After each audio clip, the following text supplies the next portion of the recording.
So basically, I'm just going to give you a brief overview of this portion of Jeremiah. What did you say that it was a narrative? It's a story. Yeah, it's a story. It's a narrative. So here's what's happening in chapters 37 through 52.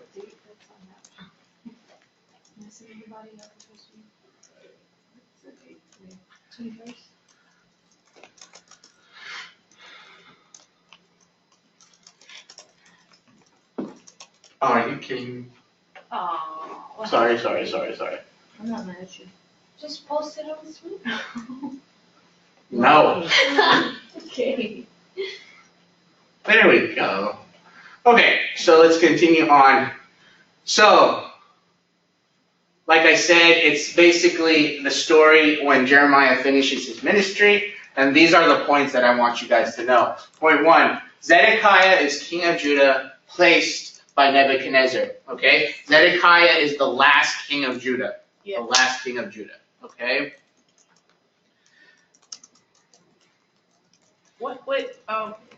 Fast forward question. Okay. So what kind of so now that he was the last king, afterwards what kind of government were they? Basically, it was destroyed. It was conquered. So that being said, there was governor and satraps, because the thing that Babylon did well is they delegated leadership well. And so so I forgot the name of the person, but once Zedekiah was overthrown, or once Zedekiah and his kingdom was conquered, Babylon brought in their own guy. And so he was the governor of that region. Okay? So Babylon has besieged Jerusalem, believes when news comes that Egypt is marching out. And so Jerusalem's been sieged many times. It's probably, this is the third siege that Jerusalem experienced. One was with Assyria. 2 was with Babylon. And so this is the second one, I believe. And then they start walking away because they hear of Egypt. Now, why did Egypt want to help out? It's because Zedekiah says, hey, look, instead of me being in allegiance with Babylon, I want to be in allegiance with you, Egypt. And I was like, okay, fine. And so that's what happened. All right? However, this moment, everyone feels, okay, Babylon won't mess with us anymore. That's never true with a powerful empire. Okay? So during this time, Jeremiah warns that Babylon will come back, and Babylon is going to finish the job this time. What does that mean? They're going to conquer Judah and Jerusalem. All right? So at this time they haven't been conquered. No, at this time they have not been fully conquered. That's right. I'm sorry. Jerry's not a book that's in chronological order. No, it's not. Okay? And so Jeremiah, because of these non-popular messages saying that Judah and Jerusalem will be conquered, he gets imprisoned. And he gets imprisoned by the leader of the temple, and I forgot his name. He gets imprisoned by the leader of the temple, all right? But it is Zedekiah who frees him. And so we're not really sure why Zedekiah frees him, but think of it in the same way that John the Baptist and Herod actually liked John the Baptist, right? Because he believed that he was the prophet, the man of God. I think it's kind of the same idea here. Zedekiah respected him. Even though he didn't like Jeremiah, Zedekiah probably respected him as a man of God.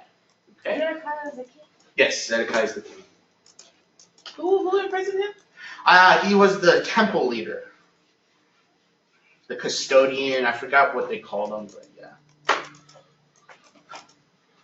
The temple man. Yeah, the temple dude. Okay? May I continue on? Yes. All right.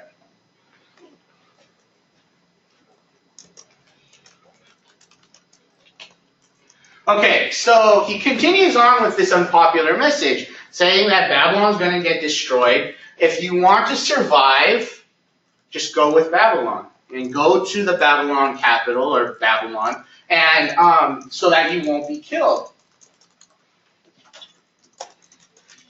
So he wanted them to go to Babylon before Babylon come to them? Exactly.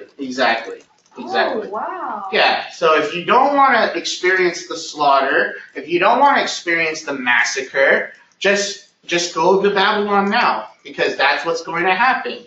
Whether you're going to be there without chains or with chains, Oh, wow. either way, you're going to go to Babylon. Okay? Dang. Do you think people did go? That's a great question. I don't know. I wouldn't think so because it's very expensive to travel that far. So they'd rather just be Right. chained up into. Or they didn't think of that. It's like, no one's gonna chain us up. Because what's the national mantra during this time? We're making it. We're getting that. God is our God. God is our God, exactly. Who's gonna defy us? Who's gonna conquer us? God is our God. You know? The temple is the Lord. The temple is the Lord. The temple is the Lord. No one's gonna mess with us because we have God at our side. And Jeremiah is saying, no, you don't. so yeah, okay? So again, this message, no one wants to hear it. No one wants Jeremiah to preach this message that's like, hey, no matter what, Babylon's going to conquer us. So the officials, the government officials, during that time, throw Jeremiah into a dry cistern. And do you know what a cistern is? A pot. Is it It's not a pot. It's kind of like a well. It's like a man-made well. It's where they put water. Okay? So he's thrown into a dry cistern, all right? And there's this guy, and you don't really ever see him ever again, but his name is Ebed-Melech, who saves Jeremiah. Now, we don't know if this is a position or a name, because Ebed-Melech means servant of the king. Okay? So again, if that is the case, if it was just simply a servant of the king, Zedekiah, again, saves Jeremiah. And this is really weird. This is extremely weird. Because why is Zedekiah trying to save the guy who's telling him that, his kingdom will be destroyed? Why is he doing that? And again, I think it goes back to the fact that there's an attraction to truth. There is. People are attracted to truth. No matter how antagonistic or how different their life is to truth, people are attracted to truth, and people, even evil people or corrupt people, when they see someone truly living for God, there's something attractive about that. There's something very attractive about that. They want to know more, in whatever their position or relationship they're at with God. They're kind of standoffish, but there's some people that actually, they can be the worst sinner, but they can be your very best friend, just like, so yeah. What did you say? That third point, what did you say? Ebed-Melech? Yeah. So we're not sure if that's a person's name, Okay. or is it a title or a position, because Ebed-Melech means servant of the king. Servant of the king. Okay? So that's why you think it might have been. It might have been a title, because if that's the case, then Zedekiah once again saves Jeremiah. And the question is why? Why is this person saving Jeremiah, even though he's telling him, hey, your kingdom's going to be gone soon. You're not going to live this out. And I think there's this spiritual truth here where godly living, true godly living is attractive. Mm-hmm. And honestly, that's what we say when you guys are single doing ministry. Be careful. Really be careful, because there's men and women out there that the only reason why they're trying to get you is because you have that mantle of authority that God's given you. And that's power, that's influence, and people who don't have that, they'll take that away from you. To compromise. They might not intentionally do it, but it's because of that broken human nature, And so, like I said, devotion to God is a very attractive thing. It's an extremely attractive thing, especially when a person is broken, They don't know what their life is going through, and they just started coming to church. You have this young person, preaching the word of God, or this young person so devoted to God. Yeah, that's really hot. You know what I'm saying? That's very attractive, And so be careful. Be careful to the affections of people when you do your ministry thing, So, any other questions? Is that surrender or die? Yeah. So, and that's why I think he's going back to Zedekiah again, and he's telling him again, dude, it's not going to be pretty. There's no good plan out of this. Surrender or die. Or die. Yeah. And does Zedekiah listen to him? No, he doesn't, because he has pride. And he also is looking out for his nation. You know what I'm saying? So just like, how can he say that? Theologically, how can you say that? God's with us. Jeremiah is telling him, no, he's not. He's going to discipline us.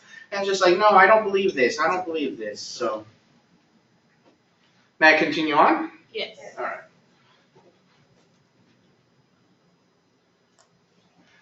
Babylon destroys Jerusalem. So Babylon, it's in this story. what's that? It's in this story that it happened. Right. Babylon destroys Jerusalem. And what was the motivation of Nebuchadnezzar? The motivation was basically Zedekiah stopped paying tribute. That was the motivation. Just because he stopped paying tribute. That's because he didn't pay off his student loan on time. No, stop. Just wanted to make it real to you guys. No. Okay?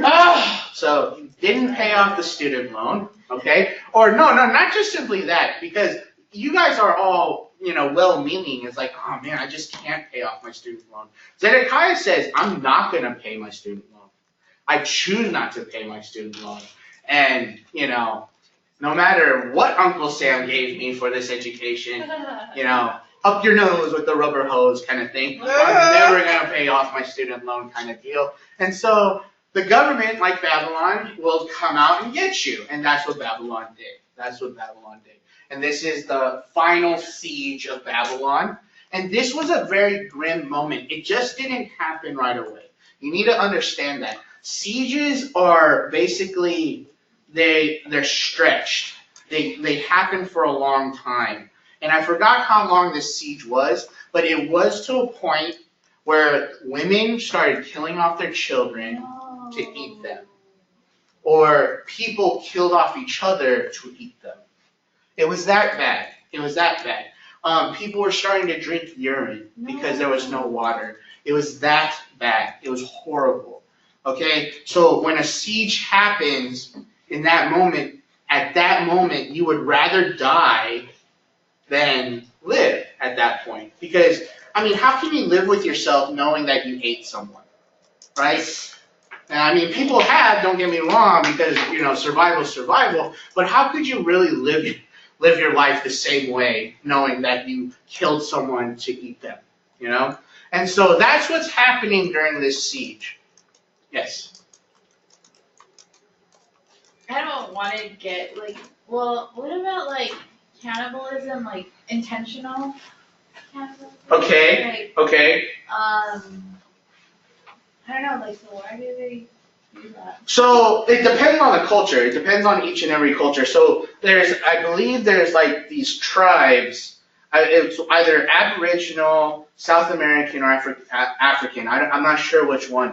But apparently this culture was a warrior culture, and in so doing, the intentional cannibalism is due to the fact that they believe that they conquered this person, and so they need to ingest the spirit of the person. And so there's that one. Here, this was just simply survival. There was no justification out of it. They were hungry and they needed to eat, and that's what happened. But for cannibalism, it's not part of their daily diet, is it? No, it's a special thing. It's a special thing. Yeah, it's a special thing. Yes, Burnett. So what was Jerry doing at this time? Was he protected by God? I think so. I think many times he was in prison. You know what I'm saying? And so, you know what they say with prison, even if you're in prison, you're gonna get fed. You know what I'm saying? So I think he was protected in that way. And he was mingling with the higher court, who will always get food.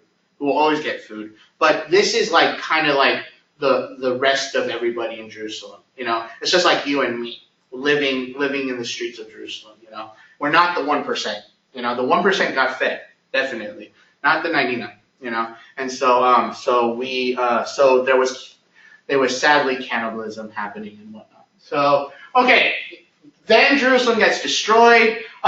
You know why they do that too? So that the soldiers are weak. So they invade, and it will be easy to kill off everybody, you know, and so that's what they do.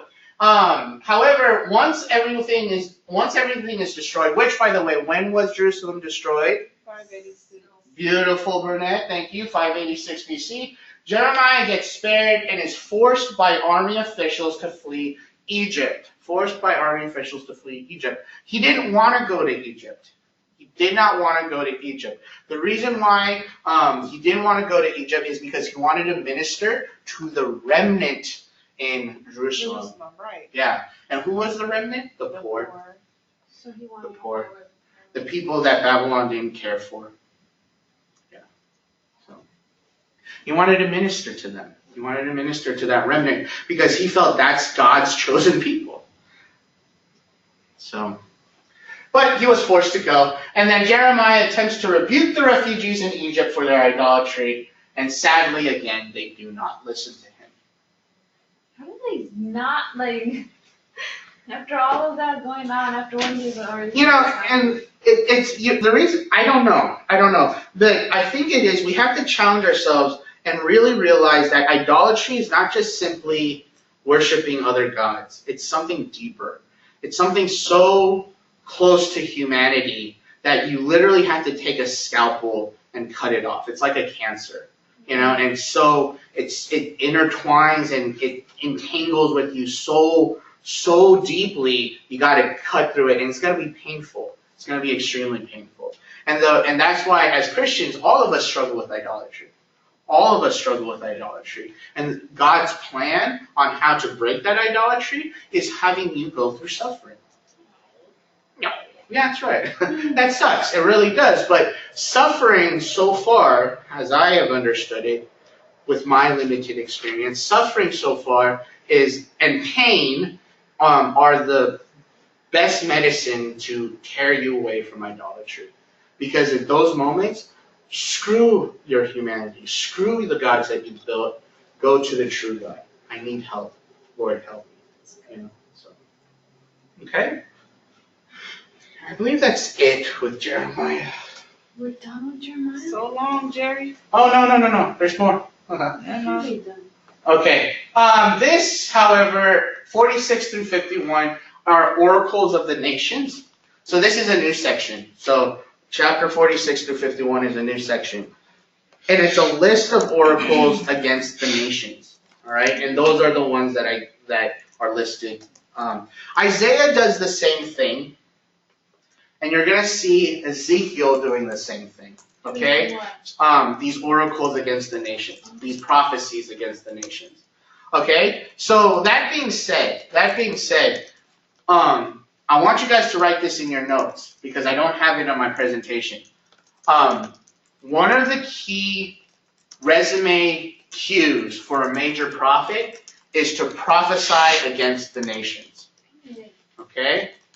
One of the key resume markers that you are a major prophet is if you prophesy against the nations. All right? One of the major key markers of a major prophet is prophesying against the nations. That is, you have to know that, okay? That's something that is common in Jeremiah, in Isaiah, and Ezekiel, not Daniel. Not Daniel. Because here's the little secret. Daniel is not really considered a major prophet. Okay? Why is he in this class? In the Christian canon, he is. And there's a reason why, and I'll explain why. But in the Hebrew understanding, he's not a major prophet. Because he didn't prophesy against. He didn't prophesy against nations. He wasn't called as a prophet. Yeah. Yeah, and so And he spoke against foreign rulers, not with Right. Israel specifically. So Oh. there's that too. But But Israel was no longer at the time. right. So it's just like, so there's this idea during the Jewish time was between that exile moment, the prophecy ceased. Okay. So, but anyways, going back one more time, Okay. a cue, a marker of a major prophet is that you prophesy against other nations. Why do you prophesy against other nations? It's based on a theological belief. And that theological belief is this: God is sovereign. Okay? God, and again, it's breaking away from henotheism to monotheism. Right? So the whole idea, if it's God is sovereign, then he will sovereignly judge the entire world.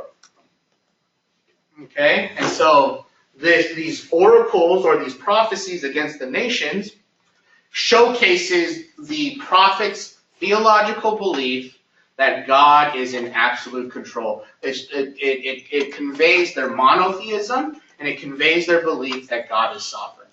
Okay? Cool? Mm-hmm.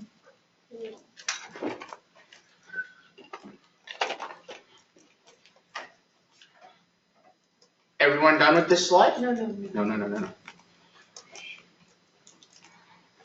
Okay, okay. No. I don't have water. I'm rather thirsty. Brandon has always extra up. Oh my goodness. You are really the life giver. Go Brandon. I tried. Brandon, you going home for Thanksgiving? Oh, yeah. I'm just kidding. I'm actually having fun. It's okay. Babylon the longest. Okay. And why do you think it's the longest? What? The longest prophecy? Babylon's? Because that's what he says. That's what his message Because was. Jeremiah has beef with Babylon. Why? Because he destroyed his home. Wait, what exactly are oracles? Oracles is another word for prophecies. But oracles sound like witchcraft. That's a very common understanding because in Greco-Roman times there was like the oracles of Delphi, but it's basically an academic way of saying prophecy too. Oracle is an academic way. For How do you example, use it in a sentence? the oracle of the prophet condemned this nation. Prophecy of the prophet. Okay. So another word in academic circles that doesn't sound good is cult. The cult of Judaism or the cult of Jewish people. And what cult is just simply religious practice. So, okay, cool? Okay, cool. All right, let's continue on. And this is, I believe, yeah, there we go. This is the final chapter, Jeremiah 52. It acts like an epilogue, okay? And it's the retelling of the fall of Jerusalem in 586 BC. And it's really verbatim to 2 Kings 25.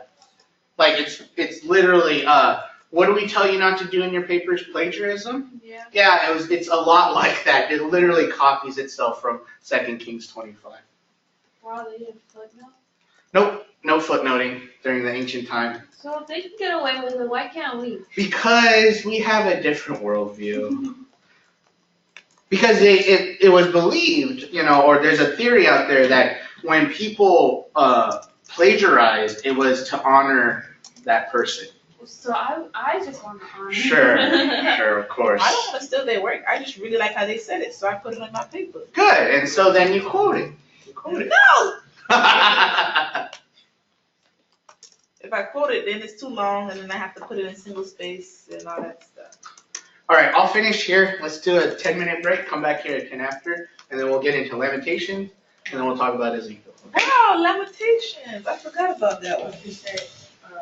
Lamentations, okay? So it is traditionally believed that why did I do that?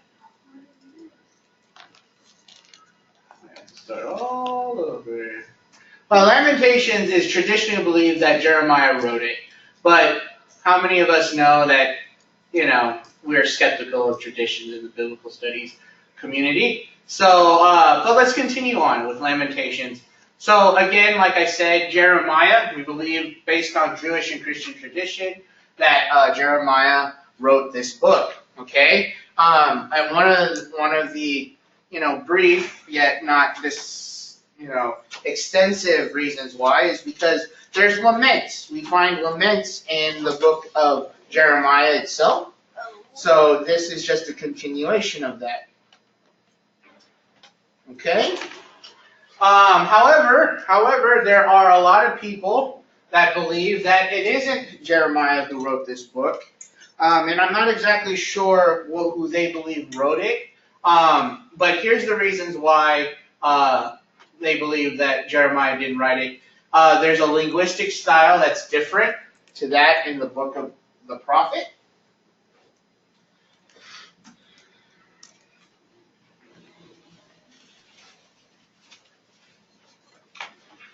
Okay.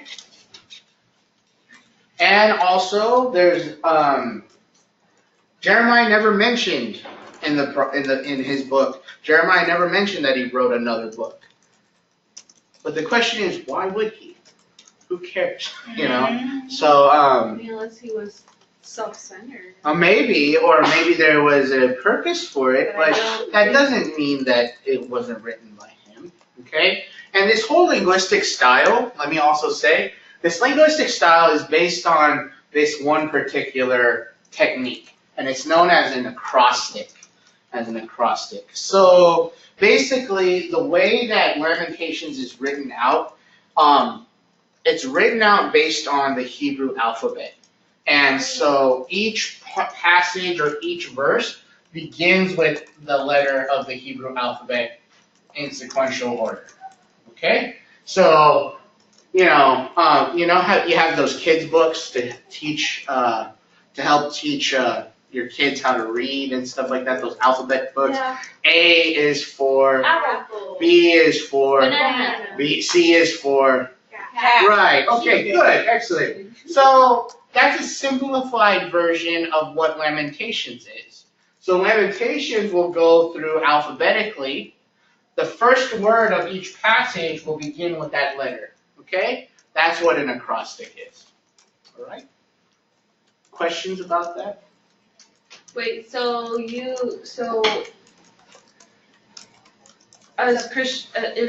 in Jewish and Christian tradition, believe that Jeremiah wrote it. Traditionally, we believe that Jeremiah wrote it. We. Right, we. Because I'm. Wait, what? No. Oh. Okay. Are you? You're not posting this, are you? No. Okay. I might. Wait, so is Lamentations, what do you feel like the theme generally is Lamentations? Like, is it? I'll bring that up right now. Oh, okay, perfect. Okay.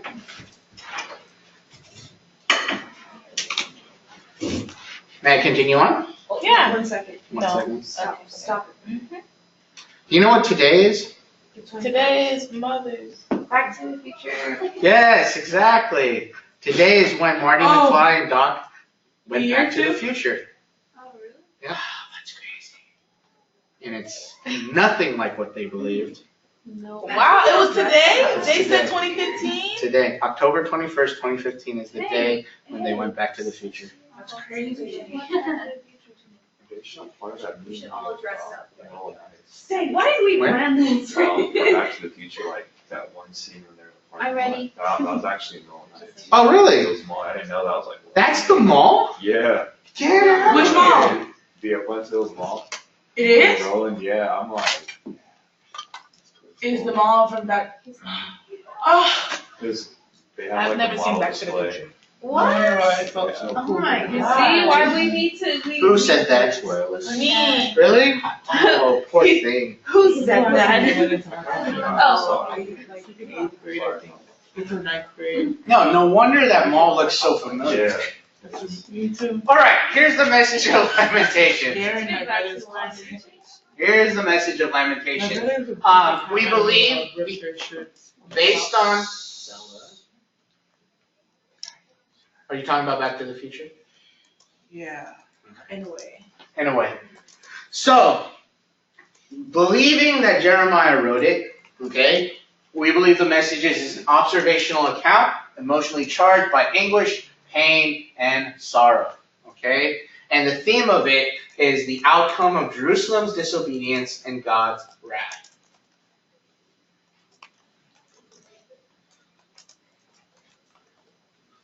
And in regards to the timeline of everything, it's a very specific timeline. The idea is that Jerusalem is destroyed. Jerusalem is destroyed. Now, we don't understand it in regards to, because of our understanding in our worldview today, but we don't really connect cities with relationships with God, right? You know, right, so just like, so if like a city gets destroyed, first of all, we're also Americans. We have never experienced a city being destroyed or a city being changed at all. And we've never experienced that. So it's really foreign to us, this kind of experience. But we need to understand Jeremiah's worldview here, okay? Jerusalem, Judah, the temple were all physical symbols, but it's more than just a symbol, so I'm not sure what would be the best wording for it. But they were basically the physical cues of their relationship with God, okay? And I don't want to say that it's primitive either. It's not like they were like, they didn't have the same brain that we did, but to them, their relationship with God, this was their tangible evidence of their relationship with God, okay?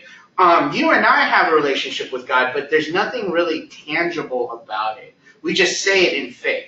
I have a relationship with Jesus, you know? I show it this way, but we don't have like a church connected to it. You know what I'm saying? We don't have a city connected to it, all right? But for Israel and for Jerusalem and for the temple, they had these tangible things that said, this is our relationship with God, okay? Now just imagine having that worldview, you see it burned. You see it in shambles. You see it destroyed. And then as you're fleeing away from the burnt city, you hear the cries of women. You hear the cries of children. You hear the slaughtering of people. You know what I'm saying? And this is the city. This is the city of God. This is the proof that you had a relationship with God. Okay? So what would that, knowing that as Jeremiah is riding on his camel and he's seeing this spectacle of destruction, I mean, what would that conclude in Jeremiah's mind as he sees this? It's over. It's over. Exactly. It's over. God has severed us. God has cut the cords of love, if you will, from us. You know? God has told, very good, exactly. But I want us to know that Lamentation is a very specific time in history. It doesn't think of the big picture. And that's okay. That's okay. As Christians, we need to balance that view out. As Christians, it's good to see the big picture. It's always good to see the big picture. But sometimes we have to go through the emotions of every single event. You know what I'm saying? So when a parent or a loved one dies, you know, especially when they're Christians, I love, and when I say love, I hate it. I love when people say, you know what, she was a Christian, so she's home with the Lord. I was like, thank you. I understand that. But that doesn't help me grieve. I need to grieve. So true. I need to grieve. You know what I'm saying? And I was like, oh, it's okay. It was sad how he died, but he was a believer. So he's home now with the Lord. Thank you. I know that. I just need to let my grief out. I need to cry. I need to break down. I need to weep. You know? And I think this is Jeremiah's weeping. You know what I'm saying? He lost something very near and dear to his heart. All of Israel lost something very near and dear to his heart. You know, he wasn't really focused on the bigger picture. Rather, he was just focused on the moment. He was focused on the moment. And as Christians, we need to be real in the moment for people. Especially our non-believing friends. You know, especially when a person dies. You know, and you don't know if that person was a Christian or not. You know, how do you deal with that? Yeah. How do you deal with that? Honestly, from my experience, they don't care They don't care about the big picture at that moment. You know, I had a buddy who said, I don't know if they went to heaven or not. And it's like, and in the greatest of wisdom, not from me, but I really feel it was divine wisdom, I remember telling him, screw that. Let's not worry about that right now. Let's grieve right now. You know, there needs to be a sense of grieving, and this is kind of Jeremiah's way. Yes. One of my pastors always say when somebody passes away, we always want to try to find the right words and Yeah. pray out loud for them. Right. And show, but I think the biggest thing is to know that you're there. Right. Presence. Your presence is all that you don't need to say anything. Right. You can probably ask them if they want something to eat Right. after a couple hours of just Right. sitting there with them. Right. And Good. then pray silently because you want to say the right words, but you're just gonna get it all wrong. Right. So just be there. Right. And I remember when my grandma died. I remember when my grandma died and when I heard the news. And it just, I realized that I bottle things up. As a good Korean person, you bottle things up, right? But that's horrible. That really tears your emotions and spirituality and so forth. And I remember I learned from a moment, I forgot when, but I moments like, you know what, when I hear if someone that I truly love died, I'm going to take it a moment to just get out of life and just weep and just cry, you know, because I need that. I need that. And it helped me recover quicker so that I can be an ambassador of love and hope for other people. And I remember my mom. I remember my mom, and she's the good Korean woman, and she bottles it up even more so than other Korean men and so forth. But I remember though the reality of who I am in my family, you know. And so I remember my sister was the one who told me about our grandmother's death, and she's crying and stuff like that, and that's good and stuff. And I remember it's like, well, how's mom doing? And she goes, I don't know, because she's trying to do all these things, trying to keep herself busy and stuff. And it's like, okay, and I understand what she's doing, you know. And it's like, well, I'll be there. I'll be there this Saturday. And so my uncle picks me up, and I was like, well, how's mom doing? You know, and he goes, I don't know. She's just keeping busy, you know, and trying to arrange all the things and stuff, and tells me this and that. And it's like, okay, I understand. And then when I get home, and she's sitting down, and she was talking to my aunt, she stops, and she comes to me, and she breaks down and cries, you know. And I was like, I realized who I am now in the family, you know, just like, and the reality of it that I can provide freedom for her to neglect societal norms and just to be her. And I remember I told her, it's like, you can let it out. Just let it out right now. And and I remember for 15, 20 minutes, she just cried on my shoulder. And I was just like, yeah, she needed this. And I guess she didn't feel trustworthy for anyone to be there for her that way, you know. And my uncle was freaking out because she never saw my mom that way, you know. And my aunt was like all awkward and try to clean things up and stuff like that. It's just like, you know, it's just like, but this is she needed this, and it should have been sooner than later, you know. But all that to be said, grief. We need to grieve, and this is kind of the Bible's example of grief, you know. And Lamentations is a good book when you realize that. We can even, and in that grief, you can shout angry things towards God. And that's the beautiful thing about our God. He's big enough to shout those angry things towards him. And as Christians, we're just there, like you said, Burnett, to be present. And that even though no matter what you say to our Father, He's still your Father, and I'm here to represent him, you know? And that's who we are as ministers of Christ. Many times, that's who we are as ministers of Christ. Okay? Bueno? All right. So that's it for Jeremiah. Wait, what? I thought this was Lamentations. Well, yeah, okay. Oh. Jeremiah and Lamentations. But that's all I wanted to say about Lamentations. So now we'll get into Ezekiel, okay? Oh. I think my pastor always says when he feels miserable or upset, he loves to read Lamentations and Job. Yes, and see, that's the beautiful thing about our Bible, And it's when you grow into the faith, you will realize that when you read the Bible, you're not looking for spiritual nuggets that you post on Twitter or Facebook. Hey, that's a good word. You go there to listen to angry words.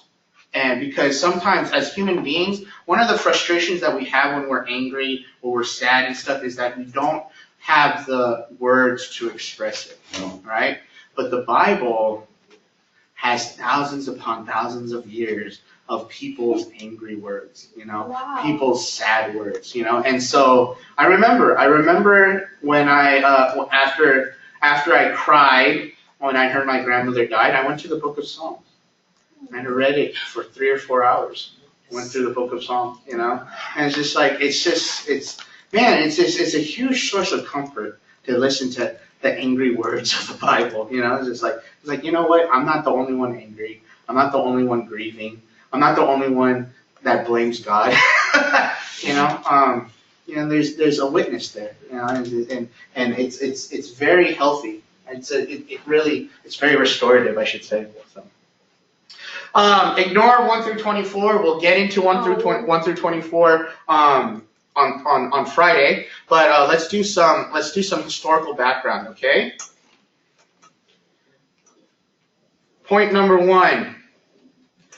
597 BC. Ezekiel, I'll call him Zeke, was deported in 597 BC. Okay? So you know that first siege that Babylon did? Yes. Yeah. This is that first siege. So they go in, they take people out, they take all the good people, and they put them back into Babylon. It is also believed that in this first siege, it was Daniel that was taken up as well. Okay? So 597 BC, the prophet Ezekiel was deported with Jehoiakim. And biblically speaking, that's referenced in 2 Kings 24:15. If you want to add a tangent to that, I don't have that tangent, but if you want to add a tangent to that, this is the same time that Daniel was taken. Okay? Same time that Daniel was taken. Okay? Now, this wasn't the first... oh, you know what? I'm sorry. I'm wrong. Oh, come on. Erase the Daniel part. Erase the Daniel part. I'm so sorry about that. This is the second deportation that Jerusalem experienced. Right, because what happened at 586? Right. But that's the third one. That's the third and final one. Oh, wait, hold on. We going backwards? Yes, we are. Oh, dear God. Okay, hold on, wait. This is the earlier one. 597 Yeah. is earlier than 586. Very good. Exactly. Oh, I hate BC. I know. And then the first deportation occurred in 605 BC.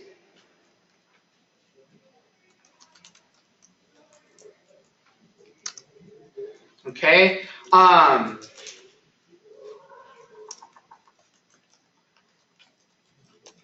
This is when Daniel was taken, the first deportation. Yes, that's so I was wrong. I apologize for that. So 597 BC was the second deportation.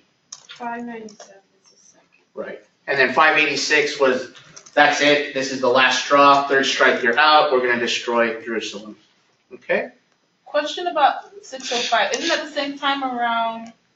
The Battle of Carchemish. Yes. Yes, very good. And when Josiah died. Yes, exactly. Very good. There's Very a lot good. of things going on there. A lot of things happening during this time, absolutely. Okay? So Ezekiel is taken out of Jerusalem and he's planted into Babylon. He lives near the Kabar River. He lives near the Kabar River. This is not a natural river. It is an irrigation canal. Is this the script? Is this a scripture verse in Psalms?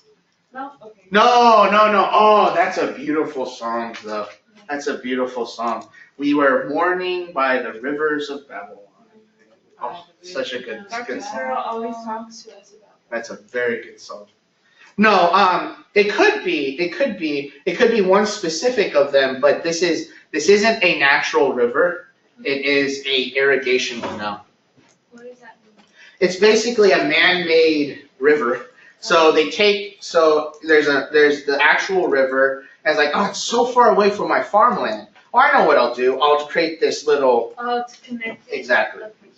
So, That's small. Question about, Sorry, future vanilla. how you said kabar. Is it just kabar because you wanted to say kabar, or is that? yeah, I think it's kabar. I think it's kabar in Hebrew. I could be wrong. It's I'm not pretty Sebar? sure I'm not wrong. I don't think it is. I don't think it's Sebar. Okay. Okay. It is believed that this guy Ezekiel was a priest. Now this is really interesting. This is very interesting, especially if we believe that Isaiah was a priest. Why do we believe Isaiah was a priest? Because he went into the Holy of Holies. Okay. Jeremiah was a priest, or the son of a priest.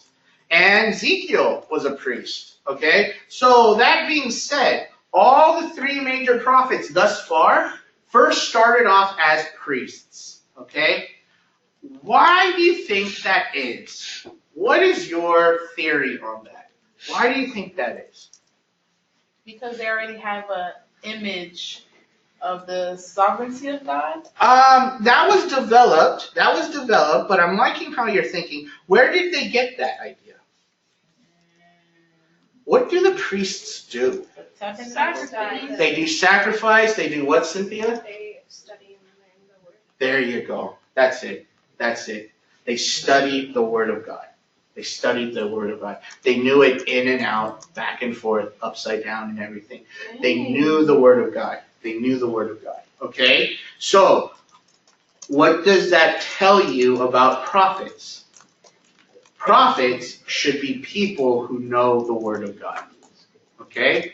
Who study it, who read it, who go through it back and forth, okay? I'll be skeptical of a prophet, so-called, especially this classical kind. I'll be very skeptical of a person who calls themselves a prophet who they don't even really read the Bible. Well. Okay? So I'll be very extremely skeptical. If they're all about the feeling and the emotions and all that, yeah, you're just another hipster. So You know where I should say a new age hippie, huh? Do you know where you can join the hipster? Where? In the mainstream. Where? In the mainstream. Nice. It is believed. It's a speculation. But that Ezekiel is part of the Zadokite priesthood. And if you want to know who the Zadokite priesthood is, this guy named Zadok, who was the high priest during the time of David. Yes. So that's a huge deal. If you can trace your lineage all the way to Zadok, you're supposed to be a high priest kind of thing.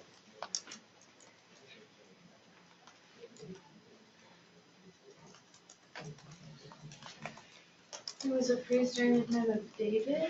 Zadok was. So that's a tangent. So when I say that it is a speculation that Ezekiel is part of the Zadokite priesthood, it's because of that first. The reason why that's so important is because Zadok was the high priest during the time of David.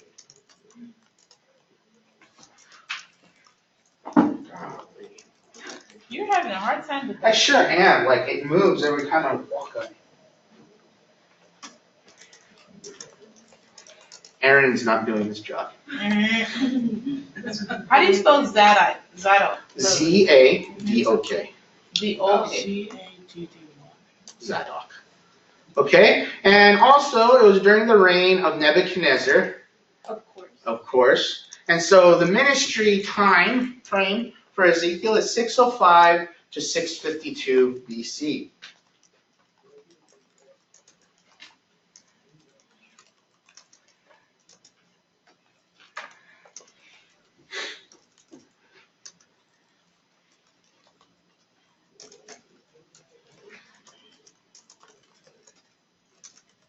I still don't know why I haven't memorized how to spell Nebuchadnezzar.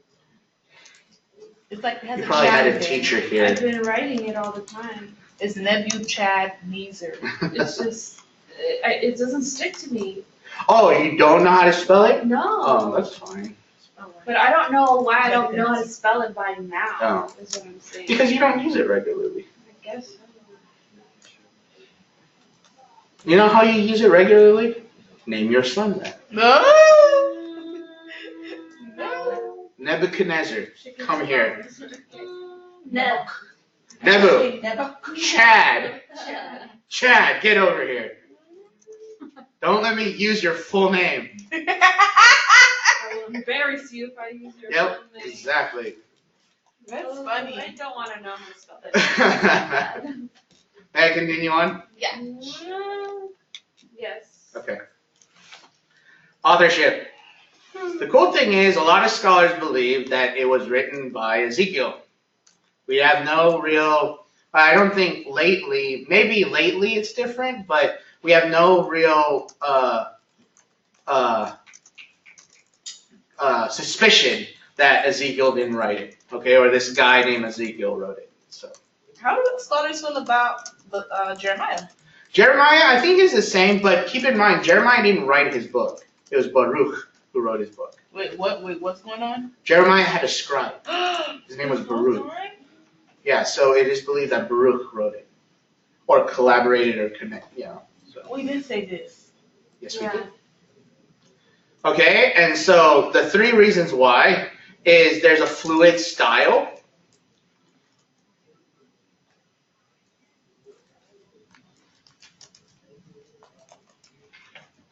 Consistent autobiography. Okay. So those are the 2 reasons. The next one, I don't know why it's a subpoint. It shouldn't be. But when did he write it? We believe wrote it around 550 BC. So this should not be. A subpoint. Don't make it a subpoint.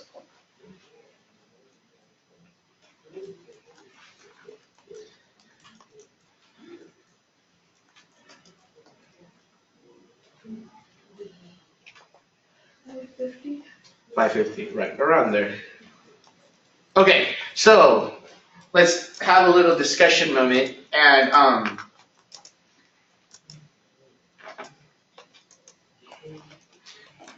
based on the ordering of the books of the Bible, we have Isaiah. Isaiah ministered during the time of the Assyrians. The Assyrians get conquered. Babylon comes back in. We have the time of then who? Who's the next prophet? Oh, Jerry. Jerry, good. The prophet Jerry, exactly. And then the prophet Jerry, what was his message? Babylon's going to come in and do his job and destroy Jerusalem and the temple. Okay? And so, very good. And that happens. And then we have the book of Lamentations, where it's basically a moment of grief, of grieving, of Jeremiah, of Jerry. And because what is that conveying? What is the theological significance in the mind of the people of Israel and in the mind of the prophet that he sees the destruction of the city of God? What does that convey? What's that? God's gone. God's gone. He's totally exiled his people. He doesn't want to do anything with his people. Okay? He's kind of brushed the dust off his hands, right? So God is not with us anymore. God is not with us anymore. Okay? So that's where we're at right now. God is not with us anymore. Okay? That's where we are right now. Now, we come into Ezekiel. And this is where I want to bring up the purpose. Okay? So this is kind of a time of challenging, mental challenging, kind of stretch the brains of the people of Israel. Because for such a long time, they believed that their relationship was dependent on the land. So if they were taken out of the land, what does that mean for the relationship? God left them, or that we don't have any more relationship with God, right? Ezekiel comes in, and this is the purpose. God still works as he always had. Okay? And God is still powerful and has authority. That is the purpose of Ezekiel. So you see, Ezekiel, in many ways, just like Jeremiah and just like Isaiah, they act like pastors. You know? They have a message to tell. So during Ezekiel's time, he's talking to people believing that they have no more relationship with God. And that God's not going to do anything for them anymore in Babylon. And then Ezekiel comes in with this message and says, no, God still has a plan for us. God still's working with us. We might be out of the land, but realize the land is not dependent on our relationship with God anymore. There's got to be something else. And I don't think Ezekiel fully explains it, but as Christians, we can explain it. There's more than that. It's now the indwelling of the Holy Spirit. Yeah. So, okay? So, God is still working as he always had. Just like during the time of Exodus, just like during the time of David, just like during the time of Isaiah and Jeremiah, he's still working. Okay? And he has power and he has authority. Okay? It's not like he's weak, right? Because remember, what is the ancient Near Eastern mindset?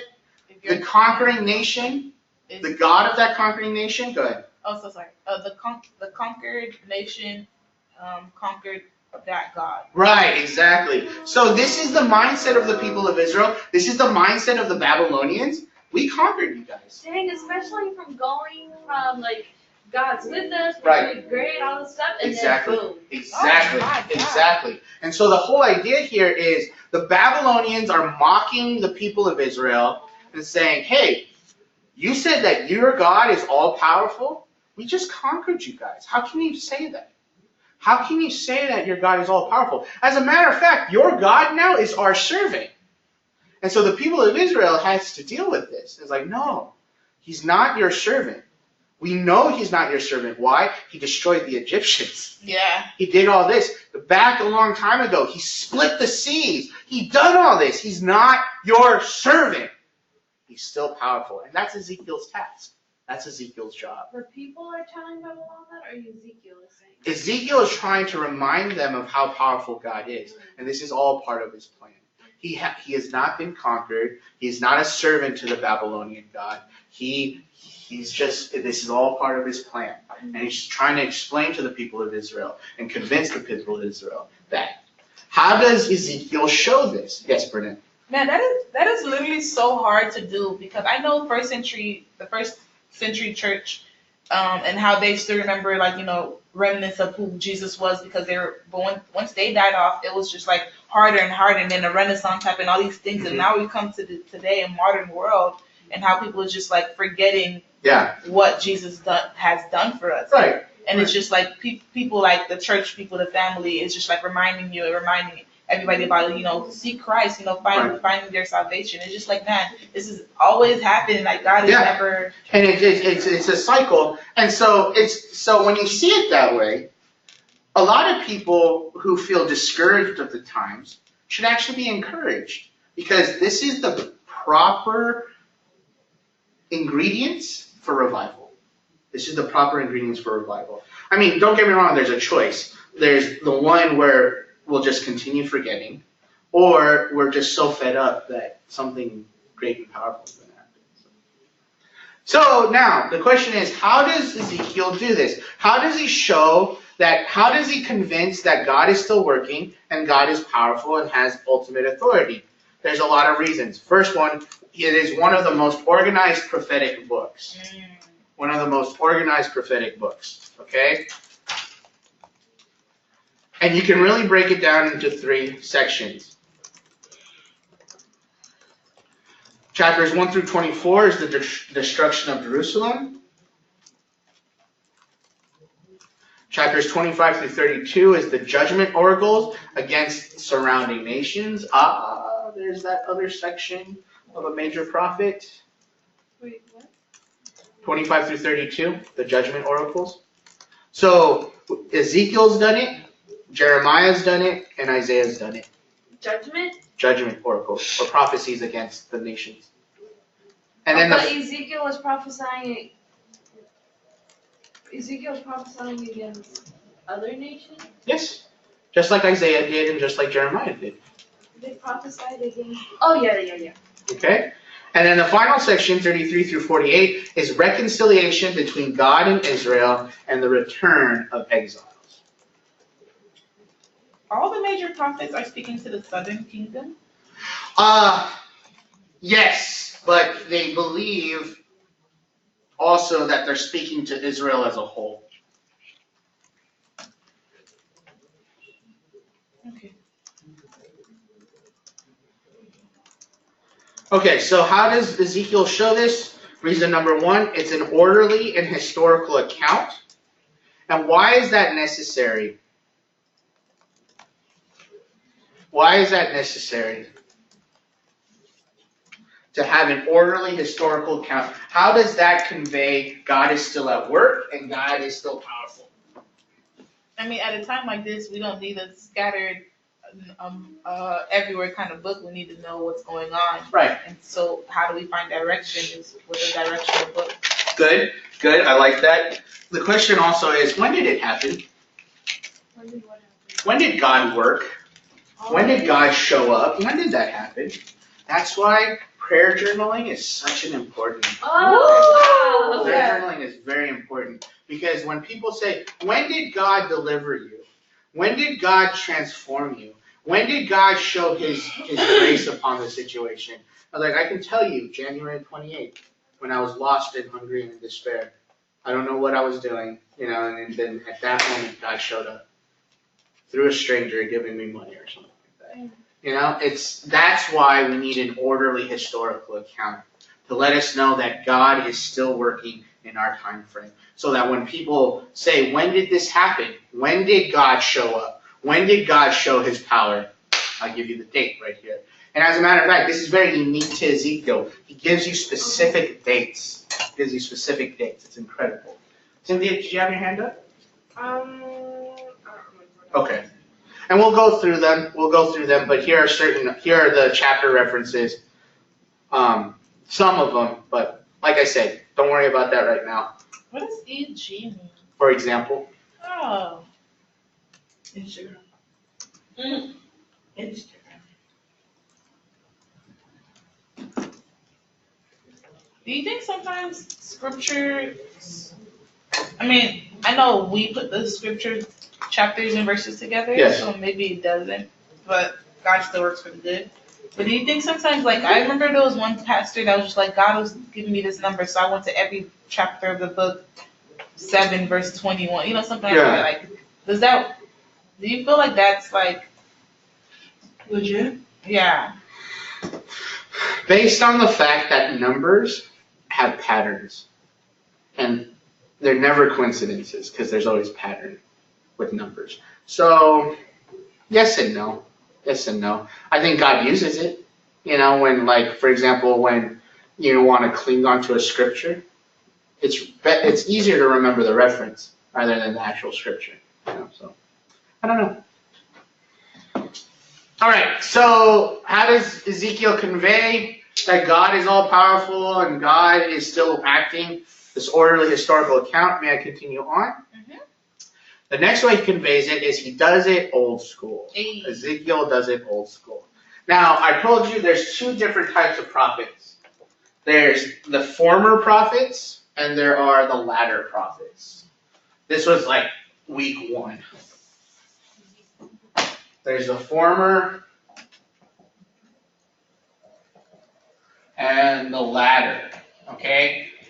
The major prophets fall into this category, okay? The major, as well as the minor prophets, the 12, okay? They fall in the latter because the biggest characteristic difference between latter and former is that the latter prophets actually wrote books, okay? Former prophets didn't. And examples are like Elijah, Elisha, who else? Samuel, Mataniah? I don't know. But those are the big ones, okay? They don't write, or they don't have books written about them, or they never wrote books, okay? But they did crazy things for the Lord. They showed signs, they had visions and stuff like that. And so Ezekiel is evoking that old tradition, that old prophetic tradition of God's revelation. So one of the ways that he do it is he utilizes symbolic actions. Be careful there. He utilizes symbolic actions, okay? For example, Ezekiel, like a 4-year-old, takes a brick and he pretends that this brick is Jerusalem.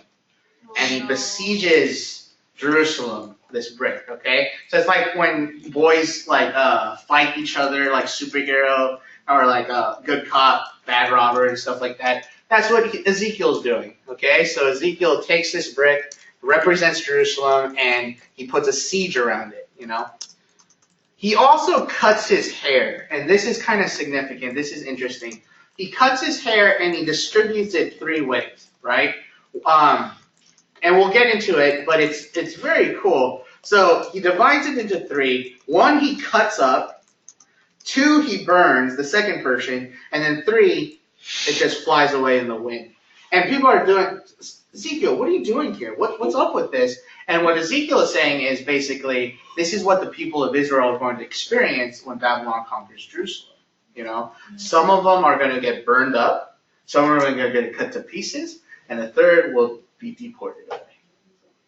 Wait, this is Ezekiel? This is Ezekiel. I thought Babylon already conquered. No, his ministry is during the time when he was being conquered and then the deportation and so forth. Okay? He also has a lot of visions, and this is probably very unique to Ezekiel because his visions are crazy. Very alien, if you will, you know? So, his visions are phenomenal and terrifying. And also, our good friend Ezekiel experienced spiritual teleportation. What? Yep, that is a spiritual gift. Who is the other person in the New Testament that experienced spiritual teleportation? Philip. I know. Philip. Who's that? Philip. What? Book of Acts. Oh, I thought you were talking about in this book. No. Sorry. Elena's like, So it is a spiritual gift. You can pray for it if you want. Jesus, please take me. Teleport to heaven. That's And I do have a reference here, chapter 3, verse 12. Yes. To Friday. I remember being at Jane Omar's house and we were watching like this video about this guy. I don't remember his name, but he was saying he had like was getting like ready for bed, but it was late at night or something, and his wife was already asleep. And then like as he laid down, he started dreaming that he was like in this field, and these people like I think a bomb had just went off or something, and there was like people with like arms had been blown off, and like it was just real like graphic. Wow. And he remembers seeing Jesus, and so they went around to people, him and Jesus, and limbs started growing back, and people were healed and like everything. And then he wakes up, and he's still sitting next to his bed, like he hadn't even laid down in bed, and he was all dirty. And then a news report came out that these people had been blown up, and that 2 men showed up. And that they started, and so he experienced that. Cool. That confirms it. It's a spiritual gift. So if you want it, pray for it. That's scary. So there's an orderly and historical account. He does it old school. He evokes the traditions of the former prophets. The third thing is he's an effective communicator. Ezekiel's good at what he's doing. Okay? Stylistically, as a writer, he uses a lot of repetition and allegories. Okay? Why is repetition so effective? Helps you remember. Exactly. Very good. And allegories give you a picture. So it's easy to remember these things. Okay? He also does a lot of picture stories. Okay? For example, Egypt as the Leviathan. And the Leviathan, I think this is the first time we see of the Leviathan. So, it's really cool. But chapters 29 and 32 talks about Egypt as the Leviathan. And also Samaria and Jerusalem, the northern kingdom and southern kingdom, as prostitutes in 16 and 23. And I want to add one thing that I don't add here, but I want to add this. Part of his effective communication, just like we've seen in Isaiah and Jeremiah, but Ezekiel really does it. I'm really bothered. I'm really disgusted and bothered by the way that he describes it. If you read 16 and 23, you'll understand why. He's very graphic, and he's very offensive. Okay? Ezekiel is a very offensive writer. Okay? And again, that's another way of effective communication, because when you offend someone, You won't forget it. you won't forget. You Oh, won't forget. that's the truth. Yeah, right. So he's very offensive. He's very offensive. And if you want to read why I think so, read chapter 16 and 23 when it talks about Samaria and Jerusalem being prostitutes. It's really horrible. It's really graphic. I'm offended by it. So, okay? All right, so that's it for now. Why don't we take not a break? We'll conclude class today, okay? And